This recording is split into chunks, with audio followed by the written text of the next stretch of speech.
Kitablar və mövzular eynidir, lakin nəşrlər dəyişdiyi üçün hər il eynisini almaq lazım gəlir. Söhbət şagirdlərin xüsusən qəbul imtahanlarına hazırlaşarkən istifadə etdikləri vəsaitlərdən gedir. Valideynlər deyirlər ki, məktəb kitabları hazırlıq zamanı kifayət etmir. Həmçinin mövzular üzrə test vəsaitləri də verilmədiyindən məcbur qalaraq özləri almalı olurlar. Lakin bu vəsaitlər növbəti tədris ilində istifadə edilmir. Minimum qiymətləri 6-8 manatdan başlayır. Bəzən bir şagird üçün testlərə və əlavə qayda kitablarına 250-300 manat xərc tələb olunur. Məzmun baxımından ciddi fərq olmayan vəsaitlər hər il yenilənmiş nəşr adı ilə satışa çıxarılır. Ötən ildən qalan kitablar isə yararsız sayılır.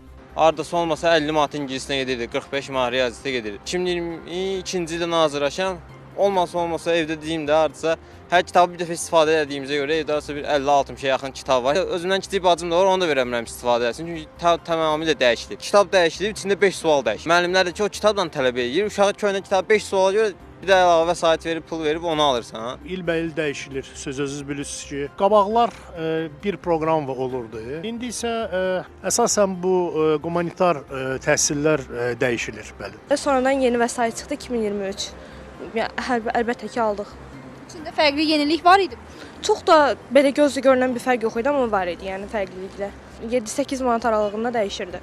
Təhsil məsələləri üzrə ekspert Ramin Nurəliyevin sözlərinə görə, əgər həmin vəsaitlərdə məzmun dəyişməyibsə, hər il yeni kitab alınmasına ehtiyac olmamalıdır. Mütəxəssis deyir ki, nəşr dəyişməsi daha çox Dövlət İmtahan Mərkəzinin yeni vəsaitlərində olur. Hər il vəsaitlərin dəyişilməsində Dövlət İmtahan Mərkəzinin bilavasitə təsiri var. Çünki Dövlət İmtahan Mərkəzinin dəyişikliyi digər sahibkarların və yaxud da hazırlıq kurslarının da test tapşırıqlarına, eləcə də vəsaitlərinə dəyişikliyi təsir eləyir. Hər il qəbul imtahanlarında Elm və Təhsil Nazirliyinin vəsaitləri dəyişmədiyi halda Dövlət İmtahan Mərkəzi öz test banklarında dəyişikliyi həyata keçirirsə, bu əlbəttə ki, istər-istəməz valideynlər üçün müəyyən narahatlıq formalaşdırır. Çünki bir il 11-ci sinifi bitirən valideynin övladı üçün aldığı test bankı növbəti övladı üçün artıq yararsız hala gəlmiş olur.